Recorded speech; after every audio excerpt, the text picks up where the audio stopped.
저희 2026년 성은교회의 표어가 뭔지 아십니까? 약속의 땅으로. 뭔지 모르겠다 하시는 분 빨리 여기 앞에 보시면은 여기 앞에 써 있습니다. 약속의 땅으로. 약속의 땅으로 우리가 걸어가는 인생입니다.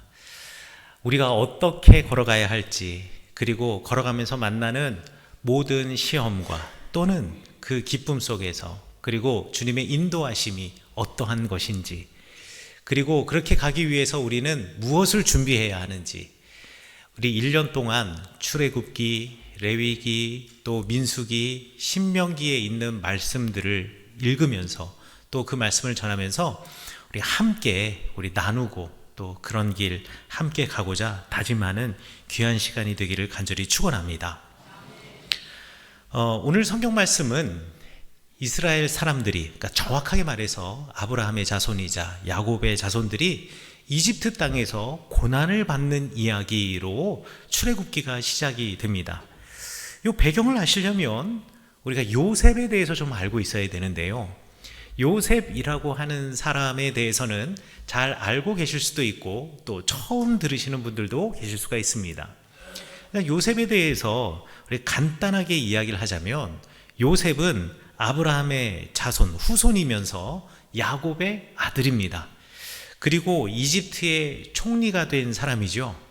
원래 요셉에게는 형제들이 있었는데 그 형제들이 요셉을 시기하고 질투해서 요셉을 이스마엘 상인들에게 팔아버려서 요셉이 이집트의 종으로 팔려갔는데, 그곳 종으로 팔려간 그곳에서, 그 집에서도 너무 열심히 일을 잘했어요.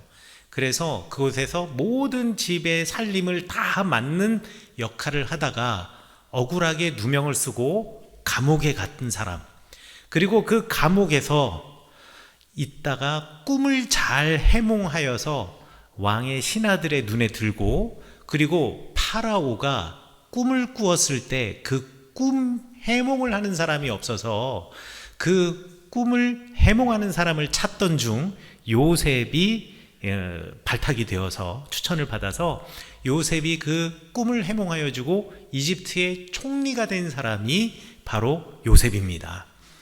자, 그런데 어떻게 이 요셉이 총리가 되었을까? 파라오의 꿈은 과연 무엇이었을까? 제가 잠시 말씀드리자면요, 파라오가 꿈을 꿨습니다. 나일강가에 파라오가 서 있는데, 이 파라오는 이집트의 왕을 가리키는 말이 파라오예요. 이 파라오가 아주 그냥 살진 아주 튼튼한 암소들이 거기서 풀을 뜯고 있는 겁니다. 7마리의 소가 풀을 뜯고 있는데요, 너무 보기가 좋은 거예요. 근데 조금 있다 보니까 그 나일강에서 또 다른 7마리의 소가 올라오는데 완전히 야위고 몰골이 되고, 그래서 흉측한 암소인 겁니다. 소들인 겁니다. 똑같이 7마리. 그 7마리가 나일강에서 올라오더니만 이 살진 암소들, 이 살진 암소를 전부 다 잡아먹는 겁니다. 너무 놀라서 잠에서 깼다가 또 잠이 들었는데 또 꿈을 꿔요. 그 꿈은 뭐냐면, 한 싹 그 줄기에서 알곡이 7개가 튼실한 것이 나왔는데, 그런데 또 다른 싹, 이 알곡이 달려있는 또 다른 싹이 나오는데 거기는 아주 그냥 말라 비틀어진, 이거 너무 흉측한 이 알곡이 올라오는 거예요. 근데 이 흉측한 알곡이 튼실한 알곡을 다 잡아먹는 꿈을 꾸는 겁니다. 이 꿈이 도대체 무슨 꿈일까? 이 파라오가 너무너무 고민을 하고 아무도 그 꿈을 해석 못하는데 요셉이 꿈을 해석해 주죠. 꿈의 내용은 이렇습니다. 7마리의 암소이든, 그리고 7개의 나달, 튼실한 나달이 달려있는 싹이든 두 꿈이 하나라는 거예요. 7년 동안 큰 풍년이 있는데 그 다음 7년은 앞에 있는 7년의 풍년을 잊을 만큼의 극심한 흉년이 있을 것이다 라는 것이 그 꿈의 해석이었습니다. 여러분, 꿈 하나 해석해 줬다고 이집트의 총리가 된다는 게 사실 우리의 입장에선 상식적이지 않잖아요. 그러나 고대 사회는 다릅니다. 고대 사회에서 꿈이라는 것은 신과의 소통수단이라고 사람들이 다들 생각을 했어요. 그리고 모든 꿈에는 전부 다 메시지가 있다라고 생각을 합니다. 여러분들도 요즘 일어나시면 어젯밤에 꿈자리가 뒤숭숭했어, 이런 거 있잖아요. 옛날 사람들은 그게 훨씬 더 심하고, 그리고 이런 높은 위치에 있는 사람들에게는 신이 꿈으로 이야기를 한다라고 생각을 했거든요. 그래서 이 꿈 해몽이라고 하는 것이 우리처럼 뭐 직관의 영역이나 내가 꿈 얘기했는데 여기 아줌마가 아이고 그거 임신하는 꿈이야 이러면서 그 꿈 너무 좋다, 꿈 사라고 뭐 이런 거가 아니고요. 과거의 꿈 해석은 학문과 과학의 영역에 속했습니다. 그리고 꿈을 해석하는 사람은 지혜로운 사람이라고 해서 왕 옆에 신하들의 그 직위 중에 꿈을 해몽하는 사람들이 따로 있었습니다. 지금 요셉이 지혜로 이렇게 높은 자리에 올라갈 수 있었던 것, 꿈 해몽으로 높은 자리에 올라갈 수 있었던 것은 이 요셉에게 그 누구보다도 크고 넓은 지혜가 있다라고 인정을 해준 거예요. 게다가 요셉은 꿈만 해석해 준 것이 아니라 거기에 대한 해결 방안도 제시해 주었습니다. 뭐라고 해결 방안을 제시해 주었냐면, 감독관을 세워서 풍년인 7년 동안 사람들이 소출을 내잖아요. 그러면 그 소출낸 것의 5분의 1을 세금으로 거두어 들여서 그 지역마다 큰 성에 창고를 만들고 거기다가 잘 보관해 두었다가 흉년의 때에 이 사람들에게 이것을 주면 어떻겠습니까? 이게 지혜롭지 않겠습니까? 라고 꿈 해몽뿐만 아니라 행정적인 것까지 전부 다 제안을 해주는 겁니다. 그러니 이 파라오의 눈에 총릿감으로 이 사람만한 사람이 또 어디 있을까요? 자, 여기까지는 성경에 나온 겁니다. 자, 그리고 이제부터는 역사적인 사실, 고고학자들과 역사학자들이 증명해낸 요셉의 시대에 관한 이야기를 여러분에게 해드리려고 해요. 요셉의 시대는 어떤 시대냐? 여러분, 요셉이 총리가 된 곳이 이집트이거든요. 그런데 요셉은 이집트 사람이 아닙니다. 가나안에 살고 있던 사람인데, 제가 처음 말씀드린 것처럼 형제들이 요셉을 상인들에게 팔아버려서 이집트로 온 사람이 요셉이었습니다. 자, 그런데요, 거기에서도 종으로 살고 또 감옥에 죄수로까지 있었는데 어떻게 총리가 될 수 있었을까? 사회적 상황이 이것을 가능하게 했습니다. 이집트 땅에는 원래 이집트 본토민들이 당연히 파라오 왕의 생활을 했을 것이고, 거기 살고 있는 이집트에 살고 있는 사람들은 다 이집트 사람들이었겠죠. 그리고 이집트라고 하는 나라는 아주 특별합니다. 자, 남쪽과 서쪽으로는 사하라 사막이 있어서 그쪽으로 횡단해서 외적이 쳐들어올 수가 없어요. 그리고 동쪽에는요, 홍해 바다가 있기 때문에 그쪽으로 외적이 쳐들어올 수 없어요. 외적이 쳐들어올 수 있는 곳은 북동쪽에 있는 시내반도랑 붙어있는 아주 좁은 땅밖에 없습니다. 그러니까 거기만 지켜내면 이집트라는 제국을 지켜내는데 전혀 문제가 없었기 때문에 이집트는 역사 이래로 아주 커다란 외국의 지배를 받아본 적이 적어도 요셉 이전에는 전혀 없었습니다. 전혀 없었어요. 그런데 갑작스럽게 힉소스라고 불리는 사람들이 이집트를 쳐들어와서 이집트의 왕국을 무너뜨렸습니다. 그래서 본토민 파라오들은 나일강 상류 황량한 땅으로 도망을 가고, 나일강 하류 멋지고 농사짓기 좋은 곳은 힉소스라고 불리는 사람들이 통치를 하고 살았습니다. 그런데 힉소스 사람들은 소수의 사람들이고 대부분의 다수의 사람들, 절대 다수의 사람들은 이집트 사람들이었거든요. 이러면 통치하기가 쉽지 않습니다. 그런데 역사 이래로 모든 나라가 이렇게 소수의 지배자들이 다수의 이민족들을 다스릴 때 쓰던 정치 방식이 하나 있었는데, 그게 뭐였냐면 탕평책이라는 거였어요. 탕평책은 무엇이냐? 신분, 교육 수준이나 이런 거 다 필요 없고, 성별 이런 거 다 필요 없고, 능력 있는 사람은 누구나 관직에 오를 수 있다. 이게 탕평책입니다. 그러니까 내 나라의 지금 왕이 파라오가 원래 같은 이집트 사람에서 힉소스로 바뀌었으니 힉소스에 대한 반발심이 분명히 있을 텐데, 그런데 예전 왕국에서는 내가 태어날 때부터 노비로 태어났다고 평생 노비로 죽어야 되고, 내가 종으로 태어났다고 해서 평생 종으로 죽어야 하는데 이제는 능력만 있으면 관직도 얻을 수 있고 부도 얻을 수 있고 위로 올라갈 수 있다고 하니 오히려 힉소스의 시대가 우리들에겐 기회다라고 사람들이 생각할 수 있겠죠. 그렇게 해서 사람들의 민심을 얻는 겁니다. 이 시대가 기원전 1650년에서 1550년 사이였거든요. 이때가 바로 요셉이 가나안 땅에서 종으로 형들에 의해서 팔려갔던 시기였습니다. 그래서 고고학자들과 역사학자들은 요셉이 총리가 될 수 있었던 이유 중에 하나는 지혜로웠을 수도 있었지만, 지혜롭기도 했겠지만, 거기에 시대적인 상황이 요셉이 총리가 될 수 있는 시대적 상황이었기 때문에, 역사적 상황이었기 때문에 하나님께서 이 역사 속에서 이렇게 일하셨다라고 이야기를 합니다. 자, 그런데요, 여기까지는 너무 좋았습니다. 여기까지는 너무나 아름다웠는데 그 다음부터가 문제입니다. 요셉이라고 하는 사람이 이제 자기가 파라오에게 제안한 대로 5분의 1을 이제 세금으로 거두어 드린다라고 했어요. 자, 그런데 5분의 1 하니까 여러분들이 체감이 잘 안 되실 텐데 5분의 1이 20%입니다. 여러분, 다음번에 대선이 돼서 이제 대통령 선거 나와서 후보들이 나왔는데 정책 공약을 쫙 내는데요. 저는 여러분들에게 세금을 20% 내도록 하겠습니다 라고 공약을 걸면 그분은 안 될 게 분명합니다. 왜냐하면 지금 내고 있는 세금 10%도 많고 또 이리저리 세금 떼다 보면 사업하시는 분들 정말 세금 많이 내시거든요. 사업하시는 분들 진짜 힘드시거든요. 그런데 여러분, 세금을 20%, 기본적으로 20%를 다 내야 된다? 사람들이 너무 싫어했을 거예요. 요셉이 설득했겠죠. 지금 우리 풍년이지만 앞으로 7년은 흉년이에요. 그러면서 사람들을 설득하겠지만, 아니, 사람들이 앞으로 나중에 올 7년이 흉년이 될지 누가 알겠어요. 요셉을 어떻게 믿겠어요. 그런데 요셉은 이 정책을 추진합니다. 그러니까 사람들이 요셉을 별로 좋아하지 않았을 거예요.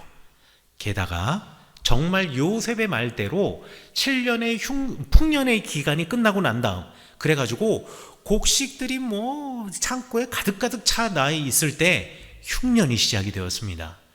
그런데 흉년이 시작되고 첫 해는요, 사람들도 자기가 기본적으로 자신의 집에 쌓아놓았던 창고의 곡식과 알곡으로 종자도 쓰고 먹고 이런데도 큰 문제가 없었을 거예요. 그런데 그 이듬해가 됐는데 여전히 가뭄이고 흉년이 되니까 이때부터 문제가 생기는 겁니다. 그래서 어떻게 했느냐, 요셉이 그동안 자기가 쌓아놨던 거, 창고에 쌓아놨던 것을 이제 풀어내야 되잖아요. 풀어내면 이것을 갖다가 어려운 사람들, 또 먹기 힘들고 이런 사람들에게 나누어 줄 것 같지 않습니까? 그런데 요셉은 그렇게 하지 않았어요. 요셉은 어떻게 했냐? 이거를 팔았습니다. 팔았는데요, 여러분들 지금 하나로 마트에 가면 10kg짜리 쌀 이제 한 포대가 한 35,000원에서 38,000원, 어디에서 나왔냐에 따라서 가격이 조금씩 다르더라고요. 그래서 요즘 가격이 그 정도가 되는데, 여러분, 요거는 풍년일 때고 넉넉할 때고요. 흉년이 들어서 지금 소비는 많아지는데 공급 물량이 적어지면 이 쌀값이 어떻게 되겠습니까? 점점점 올라가겠죠. 그러면 요셉이 지금 이 곡물을 팔 때, 양식을 팔 때 원래 값은 38,000원이었는데 38,000원 받았겠습니까? 아닐걸요? 적어도 4만 원 이상, 아니 4만 원이 뭐야, 부르는 게 값이었을 겁니다. 우리나라 조선시대 때, 잠시 여러분들 학교 다녔을 때 생각해 보시면 조선 초기 우리나라에 의창이라는 기관이 있었는데 거기에서는 백성들이 흉년이 들고 힘들면 진제법을 시행해서 곡식을 무료로 나누어 주었고, 진대법, 조선 후기에 가면 이 진대법이 환곡으로 바뀌어서 어려운 사람들에게 먼저 곡식을 나눠주고 추수 때 다시 거두어 드리는 방식으로 이제 백성들을 다스렸다, 이런 것들, 얼마나 아름다운 제도가 많아요. 그런데 이 아름다운 방법들 다 빼놓고 요셉은 프리미엄 붙여서 파는 거예요. 그래서 돈을 모아들이기 시작했습니다. 자, 파라오의 입장에서는 요셉만큼 유능한 사람이 없는 거예요. 지금 온 이집트 땅의 부를 파라오가 다 걷어들이고 있는 겁니다. 그런데 백성들의 입장에서는 요셉만큼 잔인한 사람이 없는 거예요. 우리가 힘들고 우리가 좋을 때 좋은 시절에 세금을 20%나 걷어가더니 그러면 이 어려운 시절에 우리를 도와주어야지 오히려 지금 돈을 받고 더 비싼 돈을 받고 지금 이거 사들이고 있는 겁니다. 그래서 온 이집트 땅과 가나안 땅의 돈을 다 거두어 들였다라고 성경에 나와 있어요. 자, 그 다음에 어찌되었든 돈을 다 거둬들이고 한 해를 버텨냈습니다, 사람들이. 그런데 그 다음에도 또 흉년이에요. 이제는 돈도 없어요. 그래서 사람들이 요셉에 가가지고 이야기합니다. 우리 이제 돈도 다 없어요. 지난해 이거 우리가 다 돈 내고 이거 곡식 다 사고 종자를 사고 해가지고 돈이 하나도 없어요 라고 하니 요셉이 뭐라고 얘기했냐면, 정말 힘드시군요, 어려우시군요. 그러면 제가 이거 나누어 드릴 테니까 먼저 이거 쓰시고 나중에 생기면 갚으세요. 이거 다시 내세요 라고 하지 않고 돈만 없을 뿐이지 집에 가축들은 다 있지 않냐고. 가축 팔면 되지 않겠냐고. 내가 가축 받고 내가 곡식 나눠주겠다고 해가지고요, 온 이집트의 가축을 다 파라오의 소유로 만들어 버립니다. 파라오의 입장에서는 요셉이 유능한 사람이죠. 그러나 백성의 입장에서는 요셉만큼 잔인한 사람이 없는 겁니다. 자, 가축 다 팔았습니다. 그 다음에 됐는데 또 흉년이에요. 7년이라 그랬잖아요. 이제 더 이상 팔 게 없어요. 요셉이 말하죠. 잘 생각해봐. 또 있어. 그래가지고요, 사람들이 땅을 팔기 시작했습니다. 고대 사람이 땅을 파는 거는요, 사실 자신이 그곳에서 더 이상 자립한 농민으로 살아갈 수 없다라는 얘기예요. 그러니까 자기 인생 자체를 포기하는 겁니다. 미국에서도요, 아무리 파산해도 절대 빼앗지 않는 게 있습니다. 압류하지 않는 게 있어요. 자동차예요. 왜냐하면 대륙이 넓기 때문에 차를 타고 어디 가서 일을 해야지 세금을 내고 뭔가 다시 자립할 거 아니겠습니까? 그래서 자동차는 안 뽑아요. 안 뺏어요. 그래가지고 미국에는 카푸어들이 많이 있는 겁니다. 집에서 그냥 차에서 잠을 자면서 일을 하는 거예요. 고대 사회의 이 자동차 같은 게 바로 땅이에요. 다른 건 몰라도 땅은 안 뺏어요. 왜? 거기를 뺏지 말아야지 거기서 일을 해서 어떻게든 이 사람들이 세금을 내고 살아갈 수 있으니까. 그런데요, 요셉은 그것까지 다 뺏어요. 심지어는 땅까지 뺏기고 나서 너무 배가 고픈 이들이 차라리 이렇게 사느니 파라오의 종이나 노예가 되면 파라오가 밥은 먹여주지 않을까라고 해서 자신의 몸까지 팔았다라고 이야기를 합니다. 자, 그러니 파라오의 입장에서는 유능한 사람이지만 이제 이집트 사람들의 입장에서는 요셉이라고 하면 이를 갈았을 겁니다. 그런데 권력이 그렇게 오래 가겠습니까? 화무백일홍이라 그러잖아요. 100일 동안 꽃피는 나무, 피는 꽃 없습니다. 이 남쪽으로 쫓겨갔던 이 본토 파라오가 세력을 키워서 힘을 내가지고 전쟁을 해서요, 힉소스들을 물리치고 힉소스는 자기네 땅으로 도망을 갑니다. 그리고 난 다음에 본토 이집트인들이 다시 나라를 잡고 이제 왕조, 이집트의 18왕조라고 하는데요, 왕조를 세웁니다.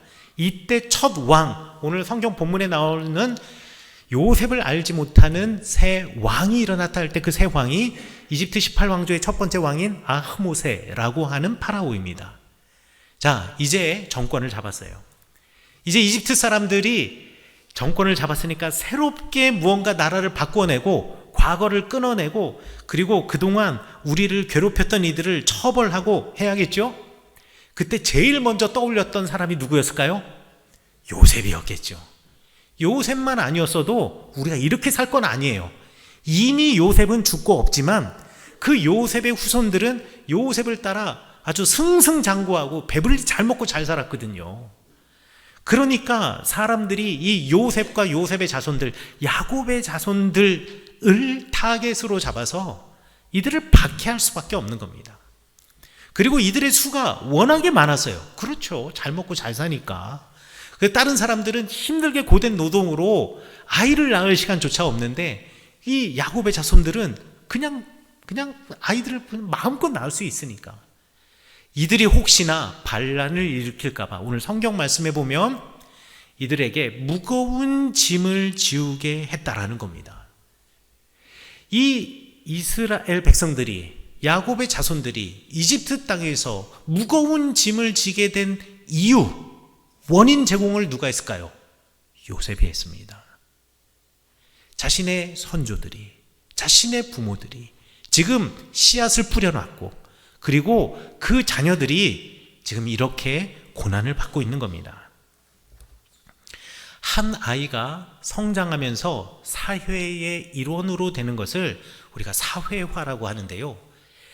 이 사회화의 과정에서 가장 강력한 사회화의 주체, 그러니까 누군가를 사회화시키는, 아이를 사회화시키는 가장 강력한 존재가 누구냐? 부모입니다. 부모요. 한 사람이 태어나서 사회의 가치관, 규범, 행동 이런 것들을 갖다가 배우게 되어 있는데 그거를 누구한테 배우겠습니까? 제일 먼저 부모한테 배우고, 어린 때 배운 것이 몸에 DNA처럼 박혀 있는 겁니다. 아이는 말로 가르치는 것보다 부모님이 실제로 살아가고 행동하는 방식을 보면서 그 가치관을 배워가는 겁니다. 부모가 권력이나 인생을 목표처럼 살아가면 아이는 그것을 정상이라고 생각합니다. 그리고 부모가 무엇을 추구하고 살거나 어떤 방식으로 살아가는 모습을 보면서 아이들은 그것을 정상이라고 생각하고 당연히 그래야 한다라고 생각하는 겁니다. 아이들은 모방학습이라는 과정을 통해서요, 부모를 그대로 모방하고 따라서 살아가는 겁니다. 그래서 아이들은 부모의 말을 따라 크는 것이 아니라 부모의 삶의 방향을 따라 자라나는 것입니다. 집안의 어떤 분위기와 부모의 삶은요, 가치관의 공기 같은 거예요. 우리가 공기를 들이마시고 내쉬면서 살아가는 것 아니겠습니까? 우리는 집안의 부모의 가치관과 공기를 마시면서 살아가는 겁니다. 운전하는 거 보시면 알 거예요. 여러분들 운전하실 때, 운전을 처음 배울 때 누구로부터 배우냐가 진짜 중요합니다. 누구로부터 배우냐에 따라서 그 사람의 평생의 운전 습관이 달려 있거든요. 그리고 여러분들이 운전하실 때 여러분의 자녀들이 옆에 앉아 있죠? 여러분의 자녀들이 부모님 보고 부모님의 운전 그대로 따라갑니다. 이 엄마 아빠는 노란불만 보면 그렇게 밟아요. 저 노란불은 빨리 가라는 신호거든요. 그래가지고 노란불만 보면 그렇게 밟아요. 그래서 항상 교차로를 통과할 땐 빨간불이에요. 신호 위반을 밥 먹듯이 하는 거죠. 그러면 이 아이는 나중에 운전면허 따고 어떻게 운전하냐? 똑같이 해요. 노란불을 보자마자 엑셀을 밟기 시작해요. 그런데 어떤 부모는 노란불을 보면 속도를 줄이기 시작해요. 저거는 곧 신호가 바뀌고 위험하다라는 표시이기 때문에 서야 한다라는 거거든요. 그 옆에 앉아서 그 운전을 하는 부모 옆에 앉아서 차를 타고 다니는 아이는요, 나중에 운전면허 따도 노란불 보면 속도를 줄이기 시작해요. 이게 정말 중요합니다. 요셉이 말이죠, 지금 제가 한 가지 이야기만 했지만 요셉은요, 신앙적으로도 자기의 신앙을 포기했던 사람입니다. 여러분, 요셉이 결혼을 했어요. 누구랑 결혼을 했느냐? 창세기에 나와 있는데, 온이라고 하는 땅, 온이라고 하는 말은 이제 히브리어고요. 그리스어로는 뭐냐? 헬리오폴리스입니다. 온이라고 하는 땅의 제사장 딸과 결혼합니다. 그 딸의 이름이 보디베라예요. 그런데 이 헬리오폴리스, 온이라고 하는 땅은 그 시대 때에 국가적으로 정책적으로 만든 도시입니다. 계획 도시예요. 어떤 걸 계획하고 만들었느냐? 여기는 신전들을 다 모아놓은 곳입니다. 이집트의 신들이 정말 많거든요. 거의 살아 숨쉬는 모든 생명체는 다 신이라고 생각하면 됩니다. 이 신들을 위한 신전들을 거기다 모아놓고 한 도시에 다 만들어 놓은 거예요. 그래서 온이라고 하는 땅의 가장 최고의 제사장은 헬리오폴리스, 헬리오스라는 말이 그리스어로 태양이란 뜻인데 태양신을 섬겼을 것이고, 그런데 이 태양신뿐만 아니라 수많은 신들을 섬겼던 그 신들의 제사장 중에 하나, 아니면 태양신을 섬겼던 제사장 중에 하나의 사위가 된 겁니다. 요셉이 어떤 사람이에요? 하나님의 사람 아니겠습니까? 하나님이 준 지혜의 사람이고요, 꿈의 사람입니다. 그런데 요셉이 온 땅의 제사장의 사위가 되었어요. 그러면 이 온 땅의 제사장은 누구를 섬기는 사람이겠습니까? 이방신 이집트의 신을 섬기는 사람이었을 거예요. 그러면 사위인 요셉은 여호와 하나님을 그 신전에서 여호와 하나님께 예배드렸겠습니까? 아니면 이집트 신에게 제사를 드렸겠습니까? 100%죠. 이집트 신에게 제사를 드렸을 겁니다. 그러면 왜 요셉은 그런 선택을 했을까요? 이유가 있습니다. 고대 사회에서, 특별히 이집트에서 신전은 과거에 은행 역할을 했습니다. 이집트뿐만 아니라 고대 서아시아 지역에 있는 고대 국가들이 다 그래요.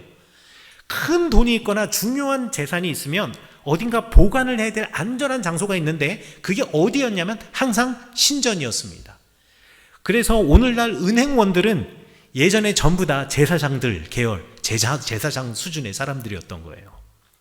그러니 요셉이 자기가 취한 정책으로 모든 돈과 부가 다 파라오에게로 몰려 들어왔죠. 그게 어디 보관되어 있겠습니까? 다 신전에 보관이 되겠죠. 그런데 내가 그 집에 사위로 들어가면 내가 은행장 사위가 되는 거 아니에요. 내가 총리가 되면서 권력을 얻었습니다. 그리고 제사장의 사위가 되면서 경제력도 얻게 되는 거예요. 요셉은 그것을 위해서 도덕적인 양심과 윤리와 그리고 자기의 신앙마저도 포기한 사람이었습니다. 요셉이 그러할진데 요셉 이후의 후손들, 그 이집트 땅에 살던 사람들은 어떠했겠습니까?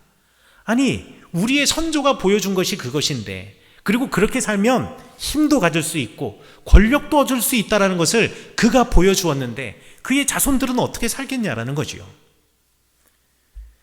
부모가 돈을 위해 신앙을 양보하면 아이들도 그렇게 살아도 된다라고 생각하고 아이도 필요하면 신앙을 뒤로 미루어 두고 양보해도 되는 것으로 배우게 마련입니다. 부모가 무언가를 목표로 살면 자녀들은요, 그 부모의 삶을 신앙처럼 배운다라는 거예요. 그리고 아이들은 부모의 욕망을 유산으로 상속받게 됩니다. 아이들이 부모의 욕망을 유산으로 상속받는다라는 말은 서양의 아주 유명한 일반적으로 많이 쓰는 속담들이에요. 여기 앉아 계신 많은 성도님들이 부모님이십니다. 부모인 성은교회 성도 여러분, 우리가 돈과 권력, 힘을 쫓아 살아가는 삶을 물려주고 그것을 자녀들에게 신앙으로 가르칠지 아니면 하나님 나라의 자녀, 백성이라는 정체성을 심어주고 예수님처럼 살아가는 삶을 가르쳐 줄지 여러분들의 인생이, 여러분의 말이, 여러분의 행동이 말 없는 자녀의 교과서가 되는 것입니다. 부모가 아닌 여러분들도 마찬가지입니다. 우리는 항상 영향을 주고 받는 관계에 살아가고 있습니다. 내가 누군가에게 영향을 준다면 어떤 영향이어야 하겠습니까? 거룩한 하나님의 백성으로서의 거룩한 영향력이어야 되겠습니다. 새해가 되면 많은 기도의 제목이 있습니다. 내일부터 새벽기도 때 특별 새벽기도 안수기도 제목을 제가 받을 텐데요. 아마 자녀가 있는 많은 성도님들은 자녀를 위한 기도를 절대로 빼놓지 않으실 겁니다. 단 한 가정도. 저도 그래요. 그런데 여러분들이 여러분의 자녀들을 위해서 기도하실 텐데 여러분의 자신이 먼저 참 믿음의 사람, 소망의 사람, 그리고 사랑의 사람으로서 이 땅을 살아가며 신앙의 유산을 물려주는 부모가 먼저 되게 해주세요 라는 기도의 제목을 꼭 가슴에 새기고 또 그 기도의 제목을 오늘 2026년 아니 평생의 기도의 제목으로 삼고 살아가시는 여러분 되시기를 간절히 축원합니다. 약속의 땅으로 그들을 이끌기 위하여 그리고 약속의 땅으로 내가 가기 위하여 내가 먼저 하나님의 사람처럼 살아가고 내가 먼저 세상의 가치관이 아니라 하나님 나라의 가치관을 가지고 살아가며 우리가 모두 하나님의 땅에 들어가시는 여러분이 되시기를 간절히 축원합니다.